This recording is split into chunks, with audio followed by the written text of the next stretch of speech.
Tang inang Barbie na to, mukhang pera.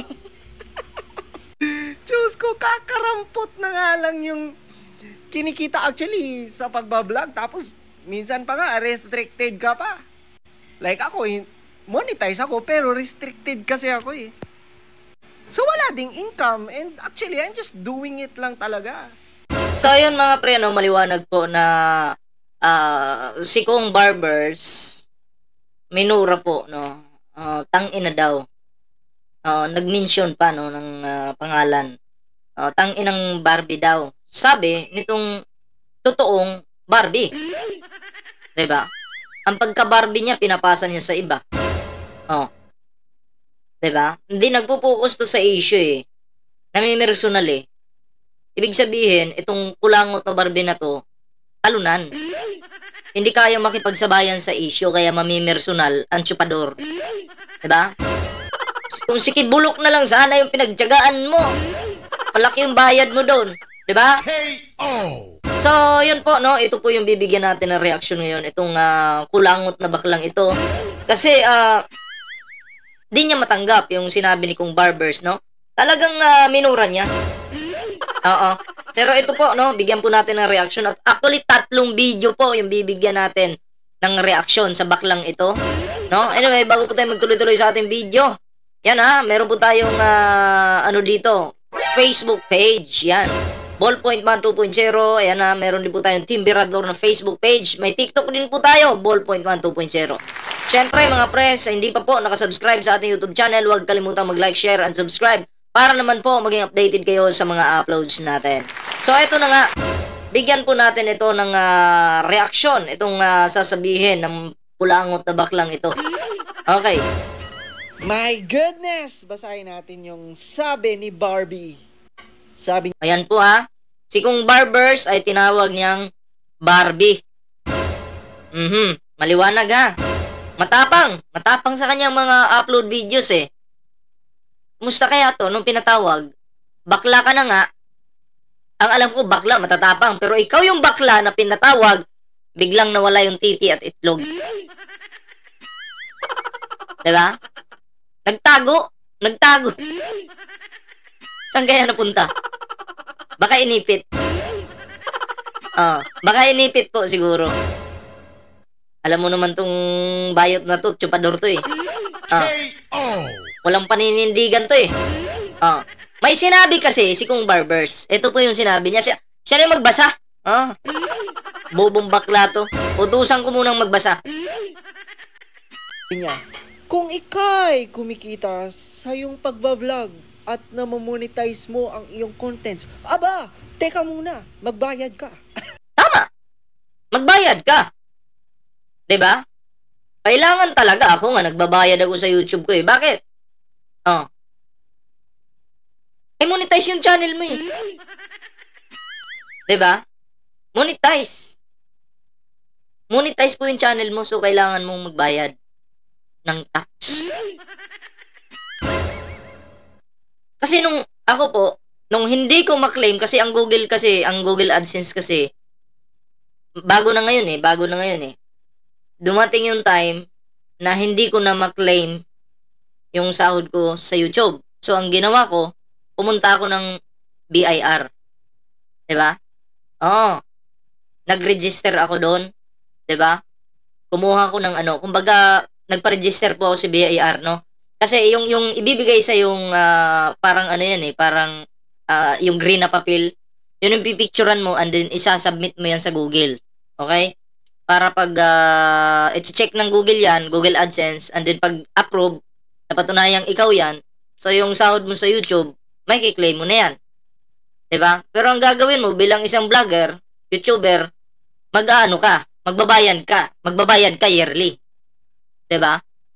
Magbabayad ka ng tax. Ganon talaga yun. Sa ngayon. Diba? Ewan ko lang sa ibang mga content creators kung ganon ginagawa, no? Pero sa akin channel po, yun po talaga, no? Every year po, nagbabayad po ako ng tax. Yun. Ewan ko lang dito, parang hindi niya naman alam eh. Sa bagay, hindi ito nagbabayad ng tax. Diba? So, halata naman kung ang tao ay nagbabayad o hindi. Tingnan mo, may post nga siya sa YouTube niya, sa Facebook niya eh. Ang sabi niya po doon, monthly daw siya nagbabayad ng tax. Ang alam ko, pag magbabayad ka ng tax, every 6 months yan. Or every year, depende. 'Di ba? Pero ito, tingnan nyo, sinungaling. Tingnan natin yung kanyang reaksyon. Tanginang Barbie na to, mukhang pera. Diyos ko, kakarampot na nga lang yung kinikita actually sa pagbablog. Tapos, minsan pa nga, restricted ka pa. Like ako, monetize ako, pero restricted kasi ako eh. So, wala ding income. And actually, I'm just doing it lang talaga. You're just doing kasi bayad ka ng mga laos na politiko. Tama? Bayad ka ng mga laos na politiko. Aminin mo man at sa hindi, totoo yung sinasabi ko. Halatang halata naman. Kasi bakit ko po nasabi? Nung last 2024, last vlog niya, hindi last vlog, yung isang vlog niya doon, ang sabi niya, pag hindi daw siya mag-a-upload ng video, wala siyang kikitain. So sabi mo, ngayon, walang kita yung video mo. Kasi restricted ka. Okay? So walang kita. So kung babalikan natin yung kinontent ko sa'yo noon, na sinabi mo, pag walang kita, walang upload, walang kita, so ibig sabihin, hindi ka kumikita sa Facebook mo, sa TikTok mo. Saan ka kumikita? Sa laos na politiko. Kasi sabi mo, pag wala kang upload, walang kita. Ngayon, bakit ko sinasabi na hindi ka kumikita sa Facebook, TikTok? Kasi sinabi mo mismo dito, na restricted ka. So, ang tanong dito, sino yung nagpapasahod sa'yo? Kasi ang sabi mo doon, sa video mo na yon, pag wala kang upload, wala kang kita. So, kaya pinipilit mong mag-upload. Diba? Yun ang problema mo eh. Kalaban mo yung sarili mo eh. Nilalaglag mo yung sarili mo eh. Bistado ka tuloy. Sus, Ginoo ko buang nga gining bayutan eh. Taka ra magyaw-yaw. Kasi gusto kong ihayag ang mga nangyayari ngayon. Kasi gusto mong kumita, hindi mo gusto maghayag. Gusto mong kumita sa pamamagitan ng mga fake contents. Sa pamamagitan ng pamimake news mo. Yan talaga yung gusto mo. Yan yung maliwanag dyan. At mga opinion ko, Barbie, hindi kami mukhang pera. Hindi ka mukhang pera. Natural, sasabihin mo ba yan sa live mo? O sa mga video mo? Nako, mukhang pera, sasabihin mo ba yan? Lahat ng tao kailangan ng pera. Kaya yung magsasabi na hindi ka mukhang pera, katarantaduhan yan. Diba? Di mo kailangan ng pera? Hindi ka mukhang pera? Sipain kita dyan eh. Blood mo? Grabe, talagang pahirap kayo Ito, sino ba itong tumatawag sa akin? May tumatawag lang, wait po Okay, tuloy natin, tuloy. Nangyayari ngayon at mga opinion ko, Barbie, hindi kami mukhang pera katulad mo. Grabe, talagang pahirap kayo sa mga Pilipino eh. Alam niyo, normal lang naman siguro na ang mga vlogger magbayad ng tax. Ako, agree ako doon. Bakit? Isa po yan sa pagsuporta natin sa gobyerno. Para may kahit pa paano may ambag naman yung mga vlogger. Hindi po ako kukontra dyan na mga vlogger magbayad ng tax. Kasi ako nga nagbabayad ako ng tax. Pumunta akong BIR, pa-register ako doon. Tapos may papel na binigay sa akin. Yun yung ipapasa mo doon sa Google. Para yung sahod mo doon sa Google AdSense ma-release. Hindi kasi nila ma-release yun eh. 'Di ba? Pag hindi ka nagpa-register ng tax, porque na lang siguro kung passport yung ginamit nyo nung nag-register kayo doon sa Google AdSense. Makakalusot kayo doon. Ako hindi naman passport yung ginamit ko. 'Di ba? So, mapipilitan ka ngayon, pumunta ka sa pa-register ka. Magbabayad ka doon. Tatanungin ka para saan po ito, sa YouTube po. Then gano'n, may babayaran ka doon. Hindi naman siguro mabigat sa bulsa yan eh.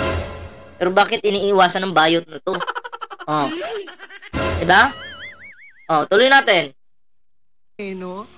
konting kibot, lalagyan nyo na agad ng tax. Ikaw, Barbie, kung kumikita ka gamit ang kaban ng bayan, abay, mahiya ka naman.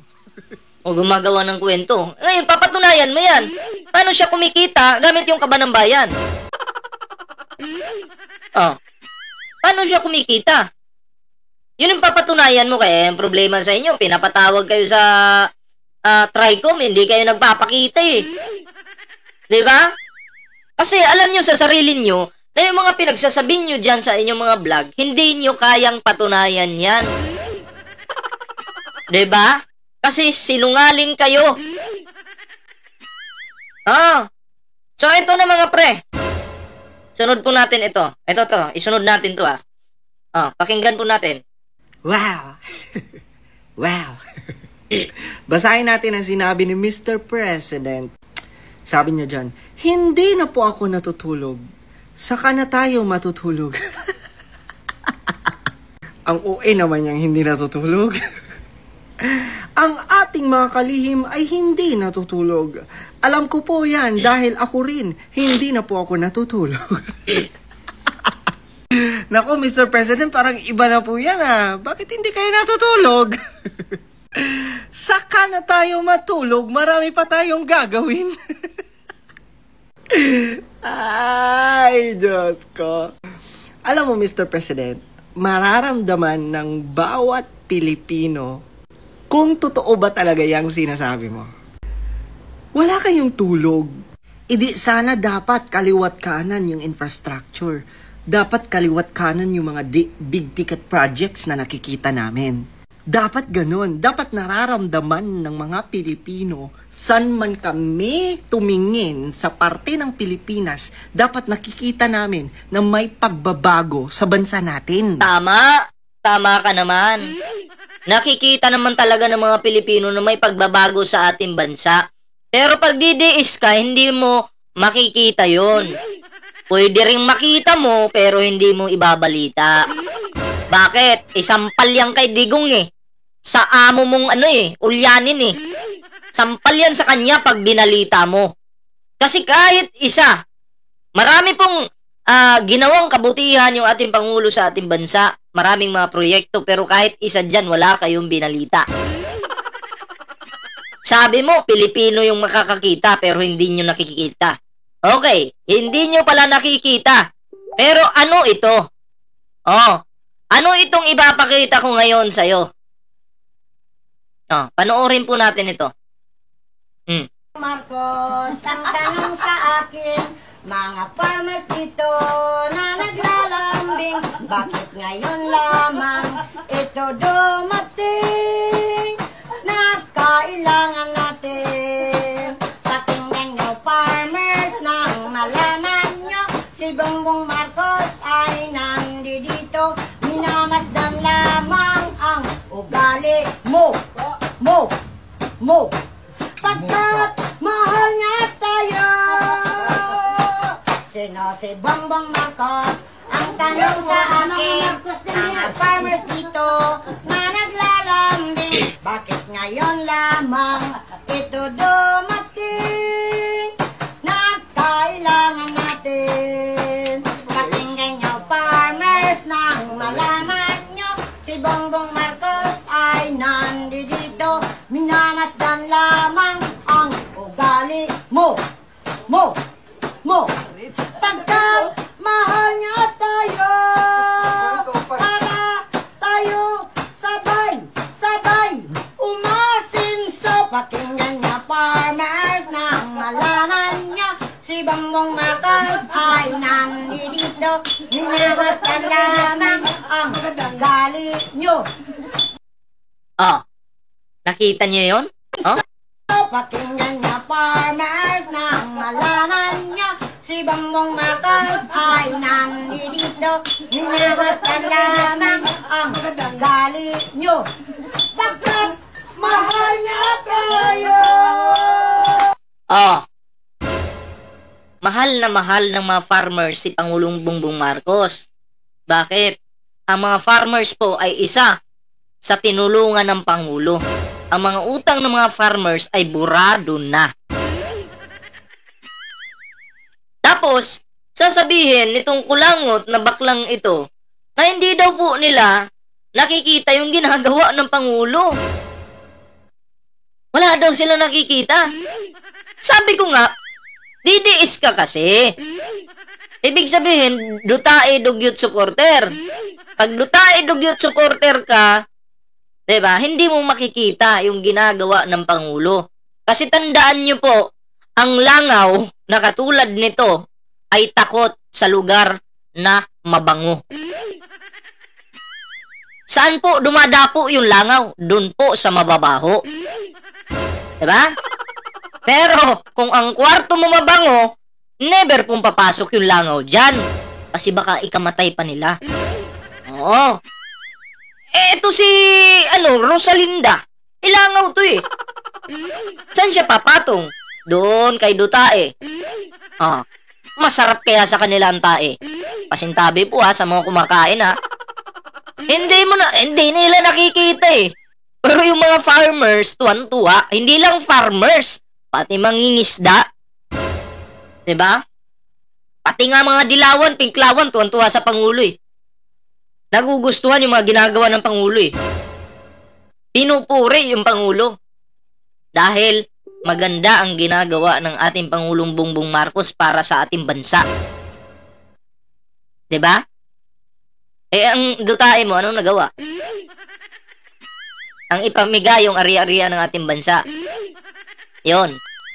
Diba? Wala akong pake sa iyo, Digong, o sa pamilya mo kung kayo may lahing inchik.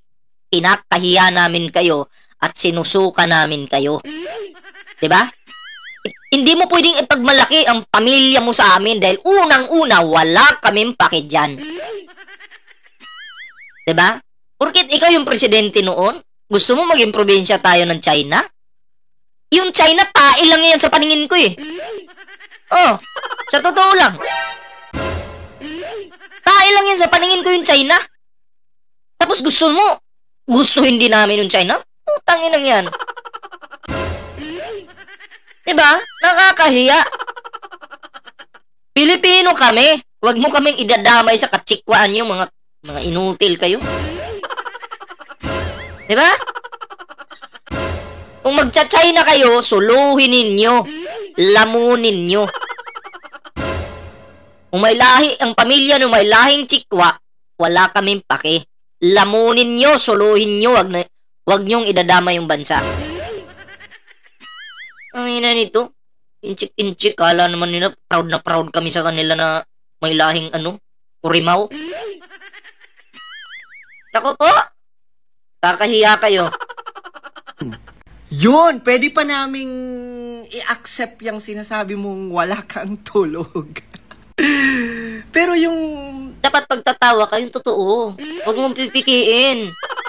Baka hindi ka bayaran ng mga laos na politiko ng tama. Halatang hilaw yung tawa mo eh. Ibubuhat mo yung bangko mo at parang kasalanan pa namin na wala kang tulog. Kasalanan mo talaga. Diba parang... Bakit? Bakit kasalanan mo? Ang Pangulo, pinapaganda yung bansa, tapos yung mga kapwa mo didiis, pila ng pila sa ayuda, tapos mambabash. Ang paslupa talaga kayo. Sinusumbat pa niya sa atin na kami nga, wala na kaming tulog, hindi kami natutulog. Sus, Diyos ko. Wala, mali yung sinabi mo na yan. Mali eh. Nandyan na basahin mo. Hindi, na po ako natutulog, saka na tayo matulog. Walang sinasabi dyan na kami nga. May sinabi bang ganyan? Yan palang fake news ka na eh. Huwag ko lang maging presidente ng Pilipinas, papabitay kita. Hindi, totoo po yan. Nako, ito. Mabait lang talaga yung ating Pangulo kasi pag ako po maging presidente ng Pilipinas, lahat po ng mga anti-government, papatayin ko talaga yan. Sa pamamagitan. Alam nyo na yun. Yun ang sasabihin. Antay ka eh. Kung di ka man mamatay, makukulong ka. K.O. Salamat nga kayo. Mabait si PBBM.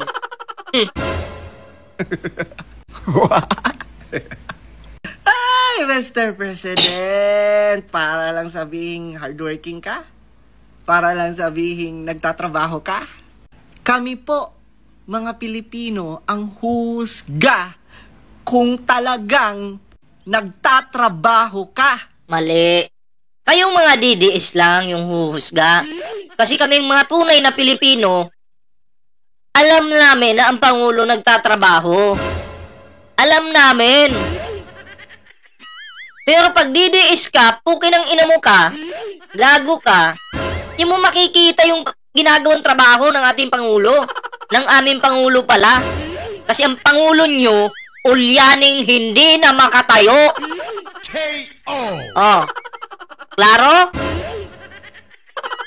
Eh, nako po. Oh, ito, bigyan po natin ng reaksyon to mga pre. Nakakaluha ang biglang pagsipa ng presyo ng sibuyas. Yes, Abot ginoo ko. ng 200. Ayan na, puro na pagsisi sa ating administrasyon. Yung ginagawa ng baklang ito. Oh. piso kada kilo. Ha. Pero ang sabi ng Natural. Kasalanan na naman to ng Pangulo. Ang banat nito. Tingnan natin. Pinag, hindi dapat ganyang kamahal dahil mura ang farm gate price. Apila pa nila, huwag muna mag-angkat ng sibuyas. Ang tugon ng Agriculture Department, tinutukan ni Maki Pulido. Amoy pa lang, matatakam ka na pag may ginisa munang sibuyas. Kaya nga isa ito sa paboritong pampalasa ng maraming Pilipino sa ulam. Pero ngayong Pebrero, maraming tinabangan sa presyo nitong abot hanggang 200 pesos kada kilo.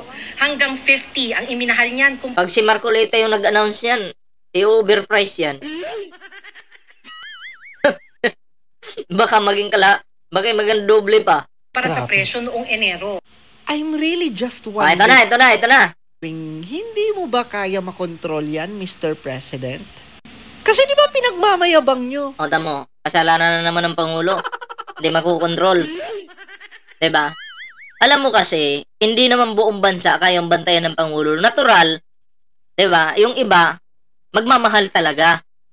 Oo. Kasi minsan kasi may mga tao din na, yung sibuyas kasi matagal mabulok yan eh. So, itatago muna nila. Papamahalin. Yung kamatis, ganun din. Pero yung sibuyas, mas matibay, mas matagal masira yan. Pag medyo kulang na yung supply ng sibuyas, tsaka nila ilalabas yun. Din magmamahal na. 'Di ba? May ganun talaga at hindi mo maiiwasan yan kahit sinong presidente ng Pilipinas. 'Di ba? Kahit sinong presidente ng Pilipinas, nangyayari yan. May taguan talaga ng sibuyas, kamatis. Si Digong nga noon eh. Panahon ni Digong eh. Ang mahal ng siling pula. Anong nangyari sa siling pula? Harvest na, mura ang siling pula. Yung ibang negosyante, tinago yung mga siling pula nila. Nung nagkaubusan ng siling pula, biglang naging 1,000 yung kilo. O, tsaka nila binenta. O, hindi nga napiligilan ni Digong yun eh. Diba? Hindi napigilan ni Digong.